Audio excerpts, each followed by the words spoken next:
Hey, what's up, guys? So I've gotten a few questions, and I thought they'd be easier to answer in a video. So I'm going to start with Michael. Michael asked me, how do I keep the shop so clean? It's not real clean. If you were to run like a white glove test or something, you'd see dust everywhere. Maybe not this cabinet because it's new. But what I generally do, because I don't have a dust collection system, except for on my drum sander, is about every 2 or 3 days I put my mask on, I open up that window, turn on that fan, and use an electric leaf blower, blow the walls down, blow this tool wall down. I kind of will blow everything off for about 2 or 3 minutes, and then I'll sweep everything away from the sides of the walls, and get rid of the heavy stuff, and just keep doing that over and over and working my way from this side of the shop out, and eventually the shop is pretty clean. So that works pretty good. It would be better if I also had a dust collection system, and like I've said before, that is on the list. And the dust collector will go on the outside of the building, and then I'll be running the piping probably under the floor to the machines. I hope I start that in the next 6 weeks. Just always something else comes up. So anyway, Michael, that's pretty much what I do to keep the shop looking pretty good. Then I got a question from Jesse, and it sounds like he's doing a home renovation. So it sounds like he's talking about a workbench. Maybe he's setting it up in the home, like while he's kind of working on the house. And so for I would call that a job site bench, workbench, and he mentioned the Polk Workbench. And I like that. I think that's a great workbench. The main reason, if you watch Ron's video, he talks about it. If you've ever been on a job site, any flat surface, like a work table, tends to collect tools like impact drivers, clamps, whatever. And he designed that table so we would have those cubby holes, so that would be a place to keep those tools. And that way the table would always be free of anything. So if he needed to rip some material on the table saw, he would be able to do that. Because the idea, I think, with the Polk Workbench is that it also serves as an outfeed for the table saw. So it's a workbench, an assembly table, and an outfeed table. Now, what I have here in the shop is just a small outfeed table. It measures about 48 inches by almost 70 inches.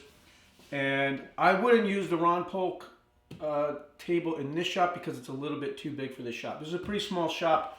It's only about 15 by 25.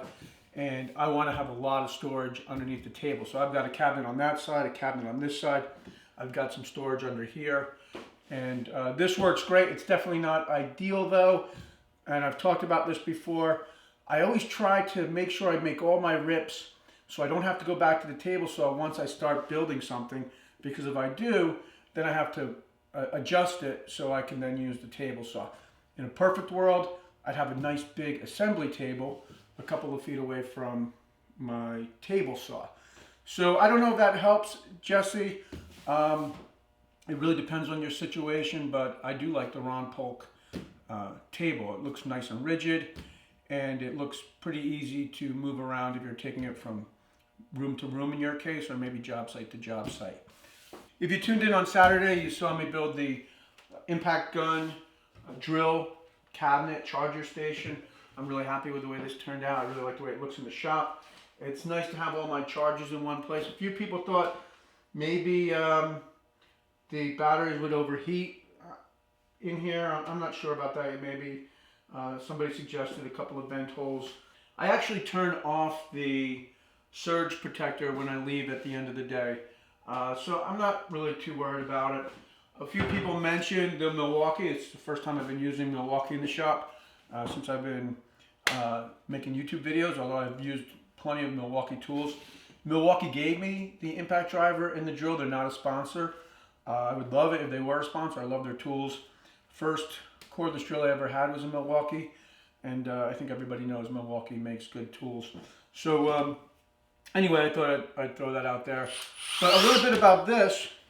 What's different about my Milwaukee impact driver as opposed to my DeWalt, you can change the settings. So at number 1, it moves a little bit slower, so you have a little more control working on cabinets, attaching hinges, things like that. If you're doing heavier work, you can set the setting to number 2 or 3, and you can tell that that's spinning a bit quicker. This is number 3, even quicker. And then there's a 4 setting, and that gets a little technical if you're into that kind of thing, where you can actually type in the material that you're using. Maybe you're using sheet metal, and they've got a Milwaukee app, and basically you can put your phone next to your drill, and they communicate somehow, and that's something that you can do. That's not really something I would do, but if you're into that kind of thing, it's kind of cool. So anyway, that was cool. It's cool. You'll see a lot of the red Milwaukee drill and impact driver now. What else is new? I went to Vermont on Thursday. I needed to pick up my son from Burlington, where he goes to college, on Friday. So I stopped at Randolph. I have land in Randolph. I have a 20-acre building lot. And so I bought my drone up there, took some drone footage. And the lot is about 2 miles down the road from a place called the Three Stallion Inn. And that's where I stayed. And when I was there, I talked to the manager of the Three Stallion Inn and told him, I said, one day I'd like to build a house on my lot, or maybe have a modular house delivered and just build the inside or finish the house. And the idea would be, if I did that, is the inn someplace would they want to work together, maybe having workshops for woodworking, wood finishing, art workshops, that kind of thing. And they were kind of receptive. He was kind of receptive. So that's something I might put a proposal together, and if I do, you'll see it. And it would be great if you give me a lot of positive feedback, like, yeah, that's something you'd want to do, or at least that you would tune into and check it out. And so after that was Thursday. On my way up to Burlington, I stopped at Huntington Homes in Montpelier, Vermont, and they make modular homes, which is really appealing to me because I'm more of a finished carpenter, cabinet maker. I'm really not a builder.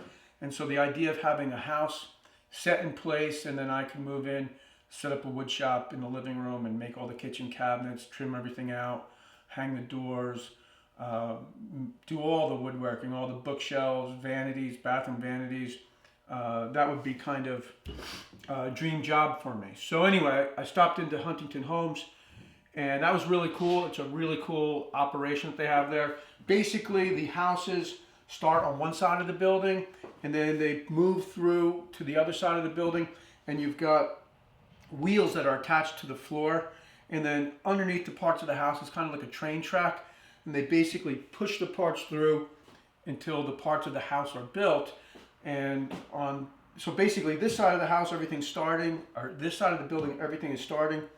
On this side of the building, everything's put together and shrink wrapped and ready to be put on a truck and delivered. So modular homes, like my wife doesn't know, she thinks of modular homes as like they were 20 or 30 years ago. Now modular homes are really nice, and I've become a big fan of them. So anyway, that's what's going on. I'm not sure what I'm working on this week. Today it's Monday, I'm taking a break from the shop, and I'm doing a lot of yard work, and it's a beautiful day in New Jersey to do yard work. So hope you guys have a great week, and I'll see you soon.